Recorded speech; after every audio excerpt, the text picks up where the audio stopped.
మంత్రదీక్ష తీసుకొని నిత్యం మంత్ర సాధన చేయాలనుకునేవారు ఎట్లా గురుగారు మీ దగ్గర?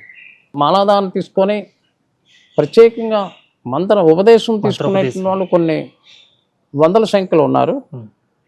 మాలాదానం చేసినటువంటి లక్షల మంది ఉన్నారు.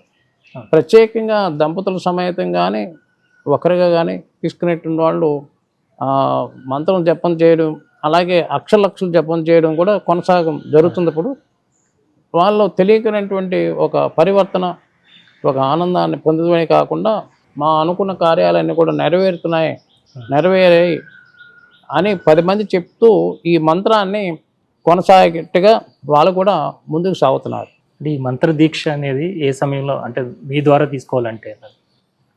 మన గురు పౌర్ణమి రోజు ప్రారంభమైంది, అందరికి ఇచ్చాం. అంటే పౌర్ణమి టైంలో ఈ మంత్ర ఉపదేశాలు జరుగుతుంటాయి ఎక్కువగా. ఎవరిచ్చినా పౌర్ణానికి ఎక్కువ ఉంటుంది. మంత్ర దీక్ష తీసుకుని ఆ సాధన చేస్తూ ఉండగా వాళ్ళకి ఉన్నటువంటి ఏమన్నా ఇబ్బందులు కానీ తొలుగుతూ ఉంటాయి. కానీ తక్షణంగా మాకు కొన్ని ఇబ్బందులు ఉన్నాయి, తొలగాలి అని ఎవరైనా అనుకుంటే వారికి స్వామివారు ఎలాగా? చాలామంది చెప్తుంటారు, ఎన్నో పూజలు చేయించామండి, వ్రతాలు చేసాం, ఏదో శాంతి హోమాలు చేయించాం, గ్రహశాంతులు చేయించాం, దానాలు చేసాం, ఏమి అవ్వట్లేదు అని పాపం వాళ్ళ బాధ వాళ్ళు చెప్తుంటారు కదా. కానీ ఇక్కడ పీఠం ఏం చెప్తుందంటే అవన్నీ శాస్త్రం చెప్పినట్టు చేయాల్సిందే, కానీ దాంతోపాటుగా నువ్వు కూడా జపం చేయి. వాళ్ళు ఏదో చేశారని వదిలేయకుండా నువ్వు కూడా చెయ్యి. ఎట్లా చేయాలి అంటే, ఒక 108 రోజుల్లో ఈ సంఖ్య నేను పూర్తి చేస్తాను అని దానికి ఒక నియమాలు, దానికి ఆ ప్రక్రియ, ఆ క్రమం ఉంది. ఆ ఉపదేశం టైంలో కానీ లేకపోతే ఆ టైంలో కూడా మేము అందరికీ సభాముఖంగా చెప్తాం, అది దాచుకుండేది కాదు. దాన్ని చేసినటువంటి వాళ్ళందరూ కూడా సర్వకార్యాలు కూడా నెరవేరని, దాంట్లో ఏమాత్రం ఆలోచన లేదు. తప్పకుండా నెరవేరేటువంటి ఆ శక్తి ఆ మంత్రానికి ఉంది, ఆ మంత్ర దేవతకు ఉంది, ఆ మంత్రదేవతకు సంబంధించిన పీఠానికి ఉంది. అంటే మీరు గురుగారి దగ్గరికి ఏ సమయంలో వచ్చారు గురుగారు? మీకు ఎలా ఈ మార్గంలోకి రావాలనిపించింది? ఈ స్వామివారు మా ఆచార్యులు, పరంపరగా మా ఆచార్యులు ఈ మంత్ర దీక్ష ఇవన్నీ మాకు చిన్నప్పుడే మంత్రోపదేశం అనేది జరిగింది. తాతగారు అది విజయవాడలో సద్గురు సైదప్పల స్వామి మహారాజ్ అని వారి పేరుతో కాలేజీ కూడా ఉంది విజయవాడలో. వారు అనుష్ఠానం చేస్తూ స్వామిని దర్శనం చేసుకున్న తర్వాత మాకు 15వ సంవత్సరంలోనే మంత్రం ఇచ్చారు. అలాగే 18, 19 ఆ సంవత్సరాల్లో స్వామివారు మరి అనుగ్రహం ఏంటో మరి వారు ఏం చేశారంటే పెద్దజీయర్ స్వామివారితో చక్రాంతాలు ఇప్పించారు, సంప్రదాయం ప్రకారం ఇచ్చారు. అంటే వైష్ణవ సంప్రదాయంలో పెద్దజీయర్ స్వామివారికి ఇచ్చారు. ఇప్పుడు చిన్నజీయర్ స్వామి ఉన్నారుగా, వారి పైన విజయవాడలో ఈ దండం 81వ సంవత్సరంలో ఇచ్చారు.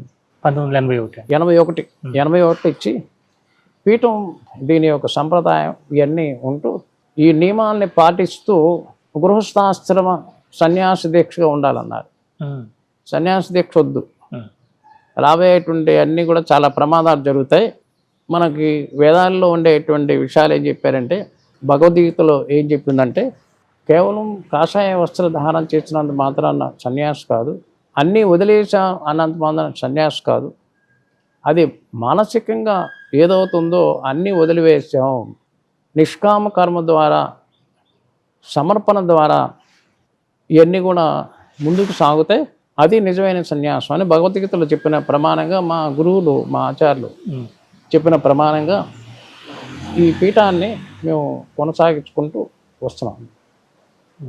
దీక్ష నియమాల్లో ఏదైతే మాకు చెప్పారో ఆ నియమాలని మేము పాటించిన విషయాన్ని సమాజానికి చెప్తున్నాం. అంటే ఏదో పుస్తకాలు చూసి చెప్పేయడం అనేది కాదు, అది గురువులు చెప్పినటువంటి వాక్యాలని శ్రవణం ద్వారా, అనుష్ఠానం ద్వారా ఆ ప్రక్రియని మేము అనుభవిస్తూ అది అవునా కాదా అని తెలుసుకొని అది ఇతరులకి ఇవ్వడం జరుగుతుందన్నమాట.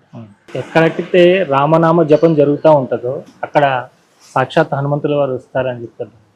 స్వామి హనుమకి ఆయనకి ఇష్టమైనటువంటిది అతి ముఖ్యమైనటువంటిది నామంలో రామనామం.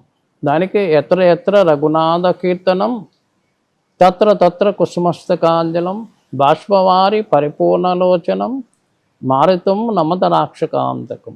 ఎక్కడెక్కడ రఘునాథ కీర్తనలు జరుగుతున్నాయో అక్కడక్కడ నేను అంజలి కట్టించుంటాను. ఎవరైతే రామనామం చేస్తున్నారో వాళ్ళ చుట్టే నేను ప్రదక్షిణ చేస్తాను అంటాడు హనుమ. అది చాలా గొప్ప విషయం అన్నమాట. అది రామాయణంలో సుందరకాండలో ఉండేటువంటి విషయాలు. మరి అట్లాగే రామనామంలో ఉండేటువంటి ఆ రమ్యమైనటువంటిది ఆఖరికి మీ అందరూ తెలుసు. మరి కృష్ణావతారంలో కృష్ణుడిగా వచ్చినప్పుడు కూడా కృష్ణుడు కూడా ఆయన ఒప్పుకోలేదన్నమాట.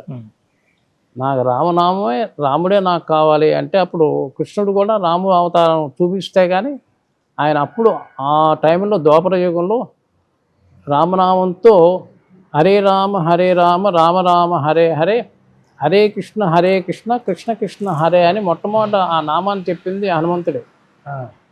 కృష్ణుడికి ప్రతిరూపంగా రాముడు దర్శనం అయిన తర్వాత ఇది చెప్పాడు. మరి నీకేం కావాలి హనుమ అంటే నాకేం ఒక్కలేదు, నీ నామే నాకు కావాలి. ఆయన మోక్షం కూడా కోరుకోలేదు, వైకుంఠం కూడా కోరుకోలేదు. నేను ఇక్కడే ఉంటాను కాబట్టి నేను ఉన్నంతకాలం, ఈ భూమి ఉన్నంతకాలం, సూర్యచంద్రాదులు ఉన్నంతకాలం నీ నామాన్ని నాకు అనుగ్రహించని చెప్పారు. మామూలు ఒక్కసారి హనుమాన్ చాలీసా పారాయణం, సుందరకాండ పారాయణం చేస్తుంటేనే స్వామివారు అక్కడ నిదర్శనాలు చూపిస్తూ ఉంటారు కదండి. కానీ ఇన్ని సంవత్సరాల నుంచి మీరు హనుమత్ సాధనలో, హనుమత్ దీక్షలో ఇంత లక్షలాది మందికి, ఎంతో మందికి మీరు ఇస్తూ మీరు ఆ సాధనలోనే ఉన్నారు. మీకు స్వామివారి దర్శనాలు ఏ ఏ సందర్భాల్లో తెలుసుకున్నారు?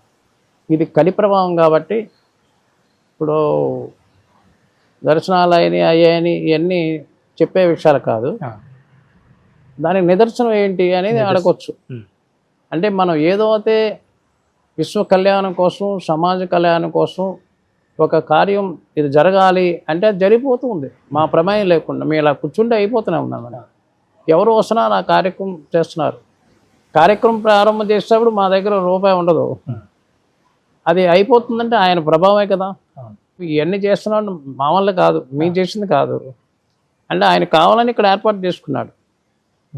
ఆయన కావాలని విజయవాడలో అంత పెద్ద విగ్రహం అక్కడ విజయవాడలో ఉంది, అది చేపించారు. ఇంత కావాలని ఇక్కడ ఇక్కడ హైదరాబాద్ ఎవరో మా తెలియదు ఇక్కడ.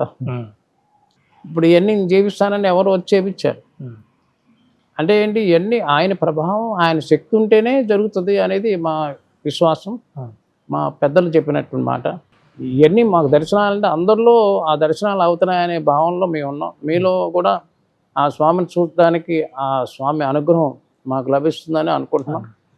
అలాగే ఇవన్నీ జరగడానికి కారణం ఆయన ప్రభావం అని అనుకుంటున్నాం. ఇక దర్శనాలతో మా పని లేదు. సమాజం అంతా సుఖశాంతితో ఉండడం అదే దర్శనం. అందరూ శాంతితో ఆనందంగా ఉండడమే దర్శనం. ఆ ప్రేమతత్వాన్ని స్వామి మాకు అనుగ్రహించారు కాబట్టి అదే దర్శనం.